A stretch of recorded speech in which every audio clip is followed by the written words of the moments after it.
안녕하세요. 사연을 부탁해입니다. 오늘의 사연을 소개하겠습니다. 어느 날 퇴근하고 집에 들어갔더니 엄마가 말을 꺼냈습니다. 니들 결혼한다고 작은 아빠가 밥 사준다고 하니까 언제 한번 시간 좀 내봐. 그렇잖아, 또 작은 아빠한테 하영이 한번 소개하려고 했는데 잘 됐네요. 그러게 말이야. 우리도 상견례 전에 식사 한번 했으면 했거든. 근데 작은 엄마도 같이 나오는 거죠? 제 입에서 작은 엄마라는 단어가 새어나오자 보일 듯 말 듯 엄마가 미간을 일그러뜨리며 대답했어요. 당연히 같이 나오겠지. 그래서 말인데 엄마가 돈 줄 테니까 눈치 보고 있다가 네가 바깥 계산하는 게 좋을 것 같다. 안 그랬다가는 나중에 또 한 소리 할까봐 걱정이 돼서 그래. 알겠어요. 밥값은 제가 계산할 테니까 걱정하지 마세요. 근데 작은 아빠랑 진짜 성격도 다르고 안 어울리는 것 같은데 두 분이 어떻게 결혼을 한 건지 모르겠어요. 제가 말을 풀쑥풀쑥 내뱉고 말았는데요. 엄마가 손사래까지 치면서 저를 나무랐습니다. 내가 항상 말 조심하라고 몇 번이나 말했잖아. 네 작은 엄마가 들으면 어쩌려고 그래. 작은 엄마 없잖아요. 우리끼리인데 뭐 어때요. 그러다 어느 순간 말실수라도 할까 봐서 그렇지. 그러니까 항상 말 조심할 생각해. 엄마가 다시 미간을 찌푸리고 있었는데요. 사실 우리 가족은 작은 엄마와 사이가 좋지 않았습니다. 우리 가족에 대해 잠시 말씀을 드리자면 아버지는 하나뿐인 동생인 작은 아빠를 키운 거나 마찬가지라고 했어요. 작은 아빠는 아버지와 나이 차이가 많이 나는 늦둥이로 할머니 할아버지가 일찍 돌아가시는 바람에 아버지가 작은 아빠를 업어 키우다시피 했다고 했습니다. 대학도 아버지가 뒷바라지를 모두 했을 정도였고 작은 아빠가 사업을 시작할 때도 부모님이 꽤 많은 돈을 보태주셨다고 했으니까요. 그 부분에 있어 아버지는 그렇다 치더라도 엄마는 불만이 있을 수도 있었겠지만 할머니 할아버지가 돌아가신 뒤부터는 엄마가 작은 아빠를 키우다시피 했다 보니 자식이라고 생각할 정도였어요. 작은 아빠는 엄마에게 참 잘했습니다. 대학을 다니면서도 참 바쁘게 살았다고 했는데요. 명문대에 들어갔다 보니 과외 아르바이트를 쉼없이 하면서 학비를 벌었다고 했습니다. 거기다 취업을 해서는 엄마에게 꼬박꼬박 생활비를 가져다 줄 정도로 작은 아빠는 성실한 사람이었다네요. 그러던 어느 날은 잘 다니던 회사를 그만두고 작은 아빠가 사업을 하겠다고 했고 부모님이 적극 응원을 해주셨답니다. 부모님이 작은 아빠를 믿어 의심치 않았던 이유는 작은 아빠가 워낙 똑똑하고 머리가 비상하다 보니 사업도 성공하리라고 확신했다고 했으니까요. 그 뒤 역시나 작은 아빠는 사업을 성공시켰고 꽤 큰 돈을 벌었다고 했습니다. 그러면서 엄마에게 상당한 돈을 주기도 하셨다는데요. 엄마는 돈을 허투루 쓰지 않았고 잘 모아놨다가 작은 아빠 결혼식 때 부모님 돈까지 보태서 작은 아빠에게 돌려드렸다네요. 그러다 보니 부모님과 작은 아빠는 다들 감탄할 정도로 사이가 좋은 편이었어요. 하지만 작은 아빠의 결혼 생활은 평탄하지가 않았는데요. 작은 엄마는 작은 아빠와는 전혀 다른 분이었습니다. 두 분이 어떻게 결혼을 하게 된 것인지 도무지 이해가 되지 않는다고 할 정도로 작은 엄마의 성격은 어마무시했습니다. 우선 작은 아빠가 우리에게 조금이라도 돈을 쓰려고 하면 방귀를 들고 나섰습니다. 작은 엄마가 처음부터 그랬던 건 아니었습니다.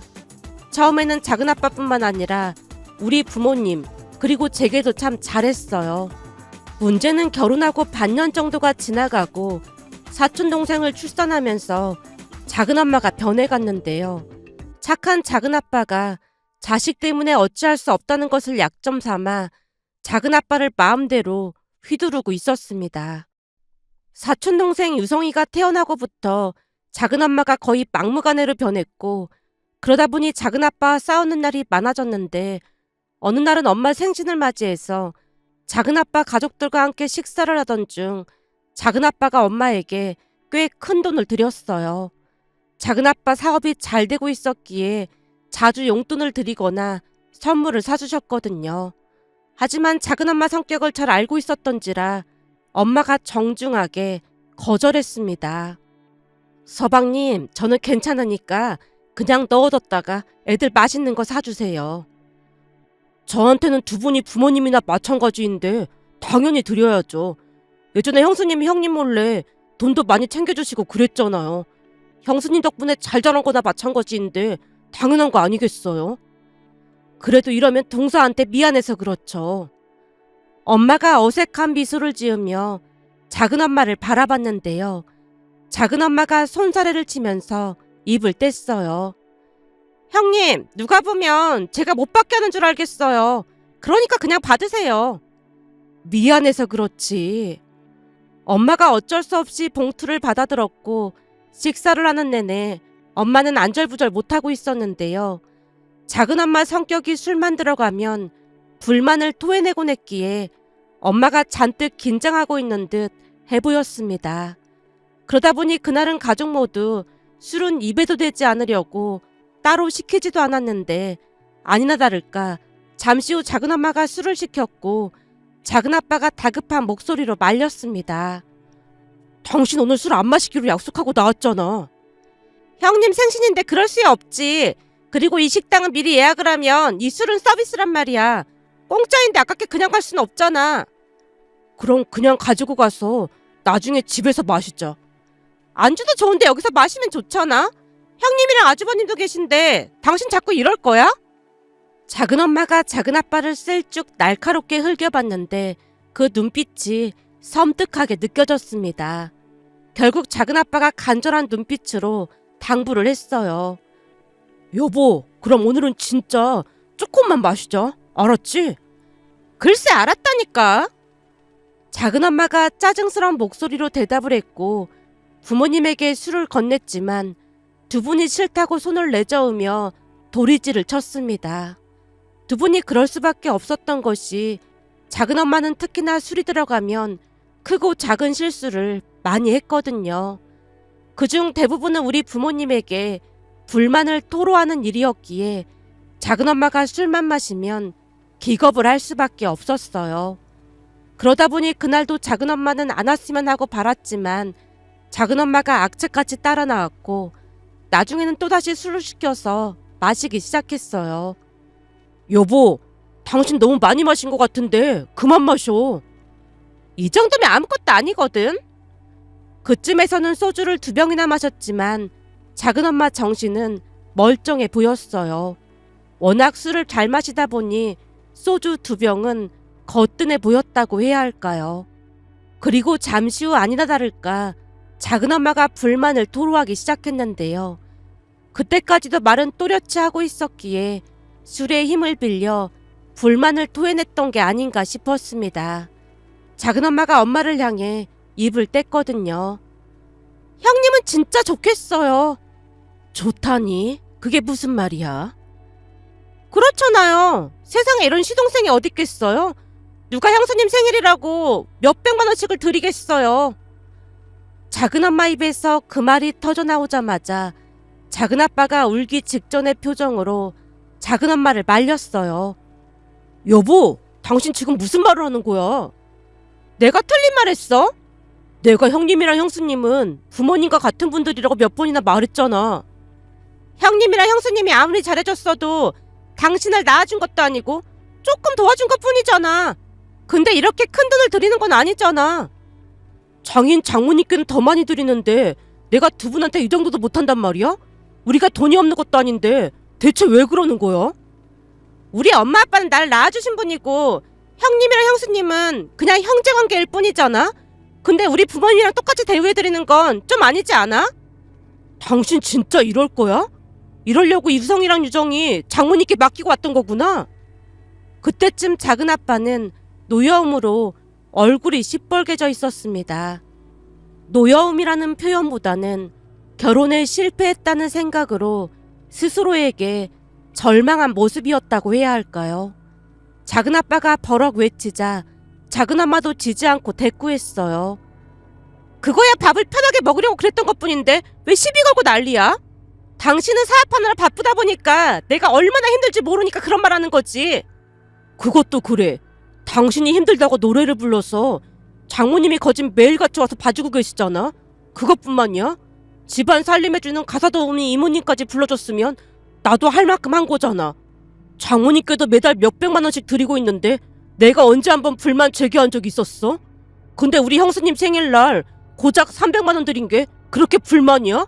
거기다 월급쟁이는 싫다고 사업하는 나를 선택해서 결혼한 거라며. 그날은 작은아빠도 지지 않고 몰아붙였는데요. 갑자기 작은엄마가 양손으로 얼굴을 감싸 안고 펑펑 눈물을 쏟다가는 순식간에 그곳을 나가버렸습니다. 그 바람에 식사 자리는 엉망이 됐고 엄마가 작은아빠에게 말했어요. 서방님, 우리는 괜찮으니까 얼른 따라가 보세요. 아닙니다. 형님, 형수님, 정말 죄송합니다. 제가 사업하느라 워낙 바쁘다 보니까 연애 경험이 없어서 결혼을 잘못한 것 같아요. 서방님, 유성이 유정이도 있는데 그런 소리 하면 안 되죠. 그래서 저도 참고 살고 있는 건데 언제까지 참고 살아야 하는 건지 잘 모르겠습니다. 그걸 약점 삼아서 저러고 있다니까요. 한마디로 자식 때문에 제가 이혼하지 못할 거라는 걸 알고 저러는 겁니다. 작은아빠가 연거푸 술을 들이켰는데요. 아버지는 그저 허공만 바라본 채 한숨만 내쉴 뿐이었습니다. 그날 작은아빠는 눈물까지 흘리다 돌아갔는데요. 다음날 엄마가 작은아빠 몰래 작은엄마에게 돈을 돌려줬습니다. 그리고 그날 이후 우리는 작은엄마와 거리를 유지한 채 지냈어요. 어쩌다 한 번씩 작은아빠만 집에 들러서 밥을 먹거나 시간을 보내다 돌아갔으니까요. 명절날도 작은아빠는 작은엄마 본가로 갔기에 우리끼리 차례를 지냈지만 할머니 할아버지 제사 때에는 작은엄마가 반드시 참석을 했는데요. 단 한 번도 먼저 와서 음식하는 것을 거둔 적이 없었어요. 물론 엄마는 그것에 대해 어떠한 불만을 표하지도 않았고요. 하지만 명절에도 오지 않던 작은엄마가 제사 때마다 참석을 하는 것을 보며 이상하다는 생각이 들어서 엄마에게 살짝 물어봤어요. 엄마, 작은엄마는 제사 때 왜 오는 거래요? 할머니 할아버지 제사라 오는 거지. 그걸 말이라고 해? 아니, 명절 때는 한 번도 안 왔으면서 제사 때만 딱 참석하는 게 좀 이상해서 그렇죠. 전에 네 작은엄마가 하는 말을 들어봤더니 사돈어르신이 점을 보러 다니신다고 하던데 그 점쟁이가 무슨 일이 있어도 시부모님 제사에는 참석을 해야 한다고 했다잖니. 그래서 꼬박꼬박 참석을 한다고 하더라고. 네? 그러니까 점쟁이 말을 듣고 참석을 한단 말이에요? 그래야 네 작은아빠 사업이 더 승승장구를 한다고 했다나 뭐래나. 아무튼 그런 말을 하긴 했었어. 그럼 미리 와서 음식하는 것 좀 돕고 하지. 그런 건 하나도 안 돕고 음식만 바리바리 싸가잖아요. 그것도 점쟁이가 제사 음식 싸가서 맛있게 먹어야 좋다고. 아무튼 그래서 그런 모양이야. 네 작은엄마가 음식하는 거 안 도와주는 게 오히려 도와주는 거니까 너는 절대 내색하지 말고 있어. 엄마가 몇 번이나 신신당부를 했고 제가 억지로 고개를 끄덕였는데요. 사실 작은엄마를 마주하는 날이면 참으로 불편할 수밖에 없었습니다. 하지만 제 결혼을 앞두고 작은아빠가 같이 식사를 하자고 했고 거절할 수도 없는 노릇이었기에 억지로 고개를 끄덕였어요. 그런데 그날 결국 사달이 나고야 말았습니다. 여자친구 하영이는 마음이 따뜻하고 배려심이 많은 사람으로 워낙 싹싹한 성격에 순해 보이는 인상이다 보니 부모님이 아주 마음에 들어했어요. 사실 작은아빠를 결혼시키고 난 뒤 워낙 마음고생을 많이 하셨던지라 며느리감은 무던한 사람이길 간절히 바라셨으니까요. 그렇게 작은아빠 작은엄마와 식사를 하게 됐고 처음에는 분위기도 나쁘지 않고 괜찮았습니다. 특히나 하영이가 워낙 센스가 있다 보니 작은엄마가 많이 젊어 보인다는 둥 미인이시라는 둥 칭찬을 해드리자 그날은 작은엄마도 으쓱해진 채 시종일관 미소를 머금고 있었어요. 하영이에게는 작은엄마가 까칠하다는 정도로만 말을 한 채 작은엄마의 성격에 대해서는 자세히 말을 하진 않았습니다. 제 어줍잖은 생각으로는 어차피 결혼하게 되면 자주 볼 일도 없을 거라 치부하고 말았으니까요. 암튼 하영이 덕분에 오랜만에 화기애애한 분위기 속에서 즐거운 시간을 보내고 있었는데요. 잠시 후 하영이가 웃으며 말을 꺼냈습니다. 근데 아버님과 작은아버님 우애가 너무 좋으시다는 말에 깜짝 놀랐습니다. 부모님도 감동을 받으셨거든요. 우애가 아주 깊긴 하죠. 작은엄마 말에는 어딘가 뼈가 들어있는 말투였지만 워낙 밝기만 했던 하영이가 더욱 신난 목소리로 절대 꺼내지 말아야 할 말을 꺼내고 말았어요. 작은아버님 덕분에 집 걱정 없이 시작하게 돼서 부모님도 많이 감사하게 생각하고 있습니다. 우리 남편 덕분에 집 걱정 없이 시작하게 됐다니? 그게 무슨 말이야?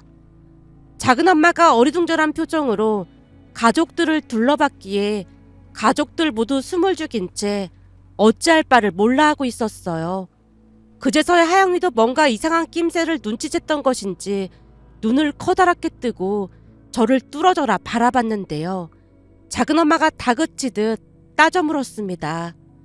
지금 하영이가 하는 말이 무슨 말이에요? 설마 우리 남편이 저 몰래 서준이한테 집이라도 해줬단 말이에요?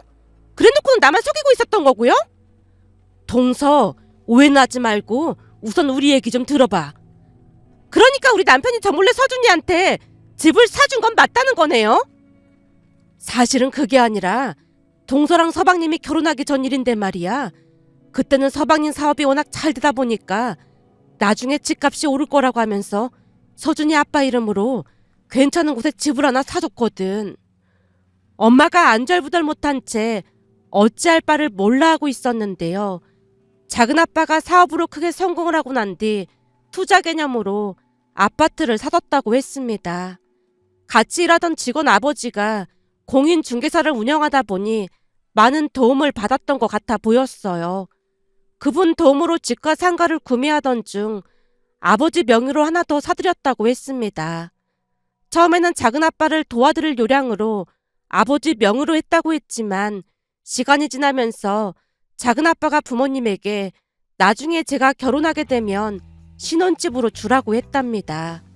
아마도 작은아빠 입장에서는 그동안 키워주신 두 분에게 감사한 마음을 표현했던 게 아닌가 싶었습니다.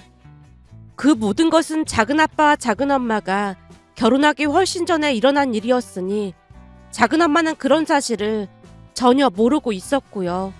그런데 그 와중에 하영이가 그 사실을 꺼냈고 작은엄마가 발작하듯 자리에서 벌떡 일어났습니다. 그러니까 다들 나를 속이고 있었던 거네요? 이 정도면 가족이 아니고 사기 집단이네요. 당신은 무슨 말을 그렇게 해? 그 집은 당신하고 결혼하기 전에 사드렸던 거라 당신하고 아무런 상관도 없으니까 그만해. 그리고 그때는 집값이 이렇게 오르지도 않았을 때야. 그러니까 더 이상 상관하지 않았으면 좋겠어. 작은아빠가 하영이 눈치를 보며 식은땀을 흘리고 있었지만 역시나 작은엄마는 멈추지 않았습니다. 지금 집값이 얼만데 상관을 하지 말라니. 두 분 잘 들으세요. 그거 이 사람 해준 거니까 당장 돌려주세요. 그래놓고 며느리한테는 집해 간다고 유세를 떨었던 거네요. 진짜 기가 막혀서 말이 안 나오네. 작은엄마 목소리에서 살기마저 느껴졌기에 우리 모두 얼어붙은 채 아무런 말도 못하고 있었는데요. 그 순간 작은엄마가 하영이에게 외쳤습니다. 하영아, 너 잘 들어.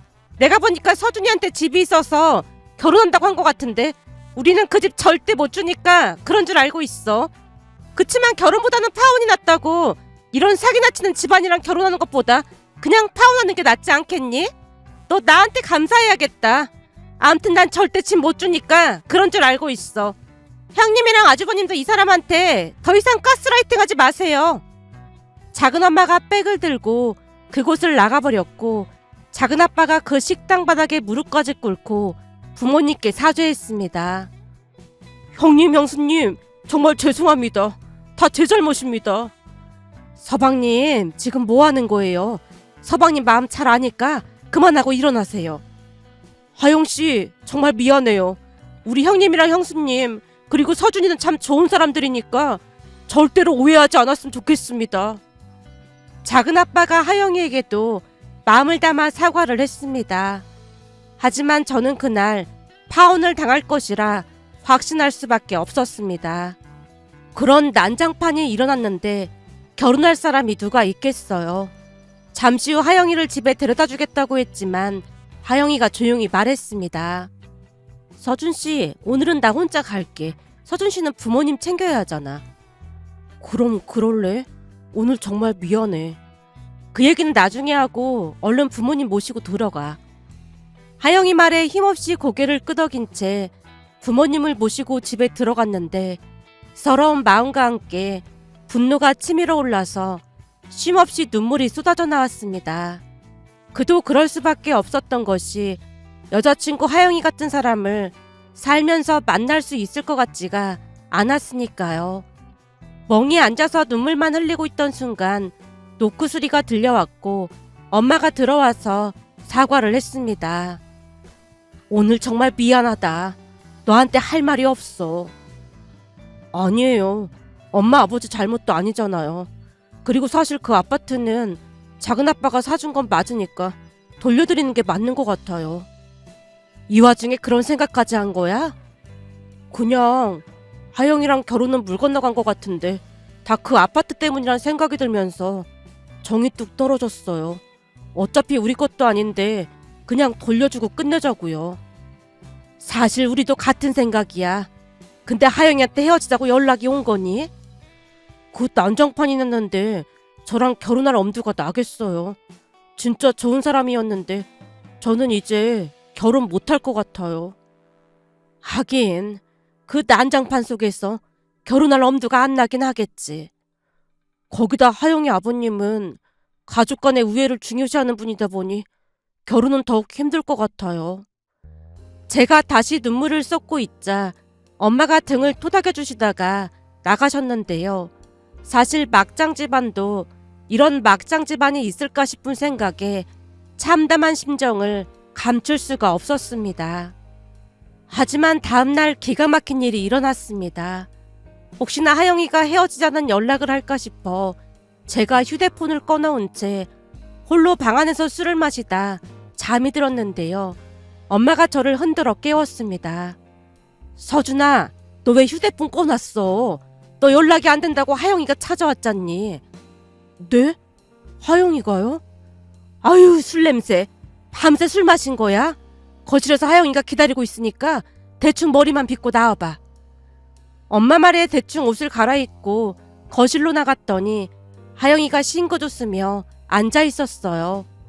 서준씨, 휴대폰이 꺼져 있어서 걱정돼서 왔잖아. 괜찮은 거야? 왜 찾아온 건데? 저도 모르게 그 말이 튀어나오고 말았는데요.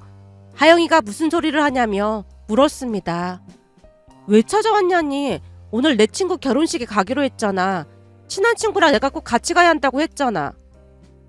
그렇네. 근데 난 하영이 너가 헤어지자고 할 줄 알았는데. 그게 무슨 소리야? 우리가 헤어지긴 왜 헤어져? 아니, 어제 일도 있고 하다 보니까. 내가 작은 어머님이랑 함께 살 것도 아닌데 서준 씨랑 왜 헤어지겠어? 하영이가 오히려 어리둥절한 표정으로 물었고 순간 노심초사한 마음으로 우리를 지켜보던 엄마가 눈물을 훔쳤는데요. 제가 단도직입적으로 말했습니다. 하영아, 우리 결혼하게 되면 집은 전세로 시작할 수도 있어. 그 얘기는 어제 다 들었잖아. 그래서 어제 내내 생각해봤는데 우리 둘이 모은 돈이 적진 않으니까 그걸로 작은 전셋집 하나 얻어서 시작하면 될 것 같아. 그러니까 신경 쓸 거 없어. 그래도 너네 부모님 입장에서는 다른 마음일 수도 있지 않을까? 하영이가 어찌나 해맑게 말을 하던지 제가 당황한 채 다시 물었는데요. 글쎄, 엄마 아버지는 그냥 별 신경 안 쓰시는 것 같던데. 아직 결혼 날짜가 잡힌 것도 아니니까 둘이 슬슬 알아보면 되지 뭐. 그나저나 빨리 준비하고 나와. 이러다 결혼식에 늦겠어. 오늘은 내가 축사도 한다고 했잖아. 알았어. 금방 준비하고 나올게. 욕실로 들어가서 머리를 감는 내내 눈물이 멈추질 않았는데요. 하영이는 제가 생각했던 것보다 더 좋은 사람이었거든요. 멀끔하게 준비하고 거실로 나가자 하영이가 아무 일도 없었다는 듯이 부모님과 즐겁게 대화하고 있는 모습을 보면서 그만 또다시 울컥 눈물이 날 뻔했지만 꾹 참고 말았는데요. 제 눈시울이 붉어진 걸 본 하영이가 혀를 찼습니다. 내가 남자친구 엄청 잘생겼다고 자랑하고 다녔는데 눈이 퉁퉁 부어서 찐빵 같네. 그래도 어쩔 수 없지 뭐. 얼른 가자. 어머님, 아버님, 그럼 다녀오겠습니다. 하영이가 그 어느 때보다 명랑하게 인사를 하고 집을 나섰는데요. 부모님 얼굴에 화색이 돌기 시작했습니다. 그날 결혼식에 가서도 친구들에게 내내 저뿐만 아니라 우리 부모님 자랑을 했기에 더욱 고마운 마음이 들 수밖에 없었어요. 그러다 보니 부모님도 하영이에게 정말 고맙다는 말을 했고요. 얼마 뒤 상견례 때는 부모님이 사과를 했지만 장인어른께서 조용히 말씀하셨어요. 그래도 얘들은 전세 하나 얻을 형편이 되는데 걱정할 게 뭐가 있겠습니까?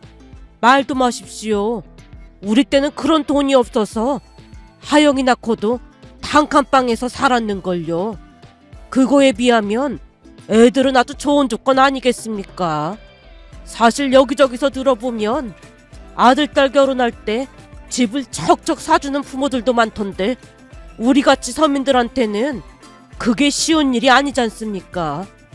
우리가 재벌도 아니고 서준이나 사돈 두 분처럼 좋은 분들을 만난 것만으로도 우리는 그저 감사하고 안심이 될 뿐입니다. 사람 나고 돈 났지 돈 나고 사람 난 건 아니잖아요. 장인어른의 말에 부모님이 큰 감동을 받았고 얼마 뒤 우리는 결혼을 했습니다. 양가 부모님 모두 좋은 분들이다 보니 서로를 배려하며 잘 살고 있었어요. 그 와중에도 작은 아빠와는 연락을 하고 지냈지만 아파트 사건 이후로 작은 엄마는 완전히 연이 끊어졌다고 해도 과언이 아니었어요. 우리 결혼식에도 작은 엄마는 참석을 하지 않았으니까요. 그렇게 시간이 얼마나 지났을까요? 얼마 뒤 집안이 발칵 뒤집어지는 일이 일어났습니다. 어느 주말 엄마가 넋이 나간 사람 마냥 우리 집에 찾아왔거든요. 아내가 문을 열어줬지만 엄마가 하염없이 눈물만 쏟고 있었어요. 어머님, 대체 무슨 일이세요? 세상에 이런 일이 어딨다니. 내가 열불이 나서 도저히 못 참겠다. 어머님, 제가 물 한 잔 가져다 드릴게요. 아내가 냉장고에서 급히 물을 꺼내서 엄마에게 건넸더니 단숨에 물을 들이키던 엄마가 입을 뗐습니다. 조금 전에 병원에 다녀왔거든. 혹시 어머님 어디 아프신 거예요? 그런 게 아니라 니들 작은아빠가 쓰러졌어. 네? 작은아버님께서요? 아내뿐만 아니라 저도 놀란 채 엄마에게 물었습니다. 작은아빠가 쓰러지다니요? 그게 무슨 소리예요? 갔더니 간 수치가 안 좋다는데 얼굴이 말이 아니야. 들어보니 그동안 밥도 제대로 안 먹고 술만 마셔댔던 모양이야. 작은아빠 술 못 마시잖아요. 우리한테 말도 못하고 소송이다 뭐다 하면서 소가리를 했던 모양이야. 네? 소송이라니요? 작은아빠 사업이 잘못된 거예요? 그런 건 아니고 그 뭐라고 하던데 친생자가 아닌 것을 증명하는 그런 소송이라고 하던데. 아, 혹시 친생 부인의 소를 말씀하시는 거예요? 아내가 법대를 졸업했다 보니 한 번에 알아듣고 되물었는데요. 엄마가 무릎을 탁 치면서 대답했습니다. 그래, 그 친생 부인의 소인갑 그거 말이다. 그걸 해야 친자관계를 끊을 수 있다잖니. 친자관계를 끊다니요? 그게 무슨 소리예요? 무슨 소리는 뭐가 무슨 소리야. 그러니까 유성이 유정이가 네 작은아빠 친자가 아니라는 말인 거지. 네? 친자가 아니라니요?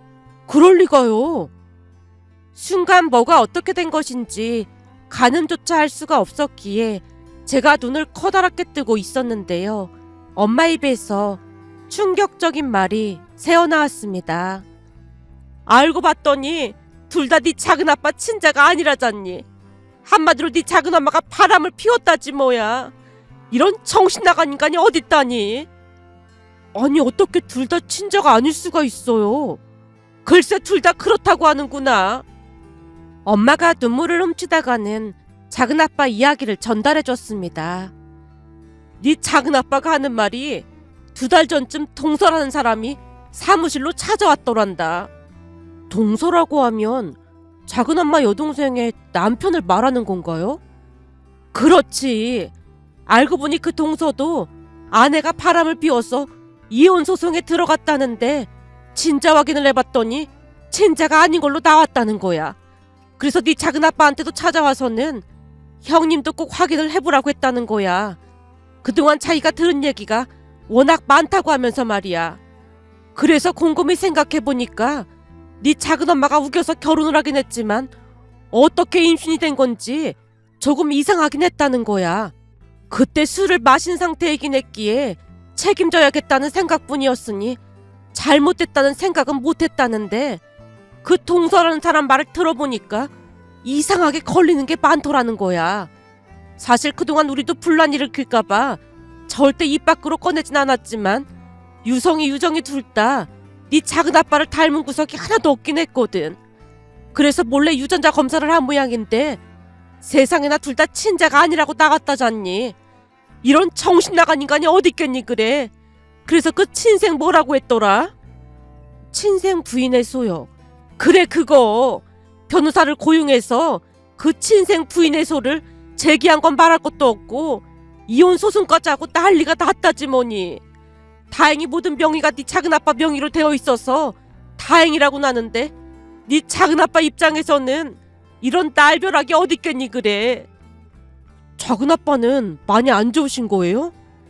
간이식을 받아야 한다는 말까지 나왔다는데 지금은 안정을 취해서 많이 좋아진 모양이야.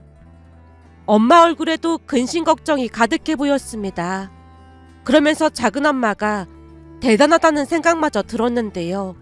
그래놓고는 어쩜 그리도 뻔뻔하게 행동할 수 있는 것인지 경악을 금치 못했으니까요. 결국 얼마 뒤 2사람은 이혼을 했고 오히려 작은엄마가 위자료를 줘야 한다고 했습니다. 그 바람에 작은엄마가 우리 부모님을 찾아와서 울며불며 빌어댔다네요. 형님, 아주버님, 앞으로 착하게 살 테니까 제발 한 번만 용서해 주세요. 지금 이 와중에 착하게 사는 게 무슨 의미가 있다고 그래. 앞으로 2번 다시 우리 서방님 앞에 나타나지 말고 참회하면서 살아. 잘못했어요. 그래도 지금껏 키운 정이라는 게 있는 건데 두 분이 그 이한테 잘 좀 말씀해 주세요. 뭐가 어쩌고 어째? 어디서 뚫린 입이라고 나불대고 있어. 네가 그러고도 사람이야? 그 낯짝 보기도 싫으니까 당장 눈앞에서 꺼져. 엄마가 분노한 채 작은엄마를 내쫓아버렸답니다. 아빠 말로는 그동안 살면서 엄마가 그토록 화를 내는 모습은 처음 봤다고 했을 정도였습니다. 그 뒤 작은아빠는 이혼을 했고 처음에는 많이 힘들어했지만 시간이 지나면서 조금씩 좋아져 갔습니다. 그동안 작은엄마의 악행으로 인해 유성이 유정이에게 별다른 정도 없다고 했으니까요. 그러는 동안 아내는 임신을 했고 출산까지 해서 얼마 뒤 돌잔치를 했는데요. 그날 작은아빠에게 새로운 인연이 찾아올 줄 누가 알았겠어요. 장모님의 사촌 여동생이 작은아빠에게 큰 관심을 보였고 얼마 뒤 둘은 간단하게 식사를 하게 됐는데요. 장모님의 사촌 여동생이긴 했지만 사촌 여동생도 늦둥이다 보니 작은아빠보다 3살 어렸기에 둘이 잘 맞는 듯해 보였습니다. 하지만 강요를 하는 것은 아닌 것 같았기에 그 뒤 우리는 모른 척하고 지냈는데요. 늦은 나이에 만나긴 했지만 둘은 서로에게 금방 빠져들었고 어느 날 아내가 먼저 말을 꺼냈습니다. 내가 어이가 없어서 말이 안 나오네. 왜? 무슨 일인데 그래? 이모랑 작은아버님이랑 불같은 사랑에 빠졌다고 했잖아. 그러게 진짜 신기하긴 하네. 근데 우리 이모가 눈이 엄청 높은 사람이거든? 그러다 보니까 그 나이 될 때까지 노처녀였고 말이야. 내가 알기로는 지금까지 모태 솔로였던 걸로 알고 있거든? 그건 전에도 장모님이 말씀하신 거잖아. 암튼 그렇게 모태 솔로로 지낸 사람이 지금 큰일을 벌였다고 하네. 큰일이라니? 설마 두 분이 헤어지신 거야? 아니, 지금 이모가 임신을 한 상태래. 뭐? 임신? 진짜 임신을 하셨단 말이야? 그렇다니까. 지금 가족들이 얌전한 고양이가 부뚜막에 먼저 올라갔다고 난리가 났잖아. 근데 오히려 축제 분위기야. 축제 분위기라니? 평생 노처녀로 살 줄 알았던 이모가 임신까지 했다고 기뻐서 울고불고 난리가 났다잖아. 아내의 말이 믿어지지가 않았는데요. 얼마 뒤 두 사람은 부랴부랴 결혼식을 올렸고 깨볶는 냄새가 난다고 할 정도로 행복한 나날을 보냈습니다. 그렇게 출산을 하고 난 뒤에는 작은엄마가 유전자 검사까지 해서 작은아빠에게 보여줬는데요. 그 전에 큰 상처를 받은 것을 잘 알고 있었던지라 출산하자마자 유전자 검사까지 했다고 했습니다. 물론 작은아빠와 유전자가 일치한 건 말할 것도 없었고요. 유전자 검사한 것을 보고 난 뒤 부모님이 눈물까지 흘렸으니 그동안 얼마나 마음고생이 심했을지 짐작이 되고도 남았습니다. 그리고 두 분은 여전히 깨를 볶으며 행복하게 잘 살고 있답니다. 그 뒤 시간이 지나 두 분이 또다시 둘째를 임신했다는 말에 엄마가 기쁨을 감추지 못했고 장모님께 전화를 해서 감사하다는 말까지 했다네요. 얼마 전 본가에 갔더니 작은아빠 작은엄마까지 와 계셨는데요. 결혼 전 문제가 됐던 그 집을 우리 부부 명의로 돌려주겠다는 말을 하는 게 아니겠어요? 그때 그 집은 서준이 니들 집이 맞아. 내내 마음이 불편했는데 이제야 돌려주게 돼서 미안하다. 작은아빠, 저희는 진짜 괜찮아요. 지금도 잘 살고 있는걸요. 니들도 둘째 가지려고 하고 있다며. 지금 사는 집보다는 그 집 평수가 더 넓으니까 우리가 하자는 대로 해. 맞아. 내가 들어보니까 원래가 서준이 주려고 했던 거라고 하던데 돌려주는 게 맞는 거지. 형님이랑 아주버님이 안 계셨다면 이 사람이 이렇게 잘 크지 못했을 텐데 당연한 거 아니겠어? 아주버님 형님, 이 사람 잘 키워주셔서 정말 감사합니다. 동서, 이렇게 마음 써줘서 정말 고마워. 이 사람이 벌어서 마련한 건데 그런 말씀 하지 마세요. 항상 두 분께 감사할 따름인걸요? 작은엄마의 말에 가족 모두 눈시울이 붉어졌답니다. 며칠 전 작은아빠가 마련해준 집으로 이사를 하면서 이런저런 생각으로 마음감이 교차했는데요. 우리 가족이 비록 힘든 길을 걸어오긴 했지만 이제라도 행복을 되찾아서 얼마나 다행인지 모르겠다는 생각이 들어 이런 사연도 있을까 싶어 이렇게 글 남겨봅니다. 오늘의 사연은 여기까지였습니다. 즐겁게 보셨다면 구독, 좋아요 부탁드립니다. 고맙습니다.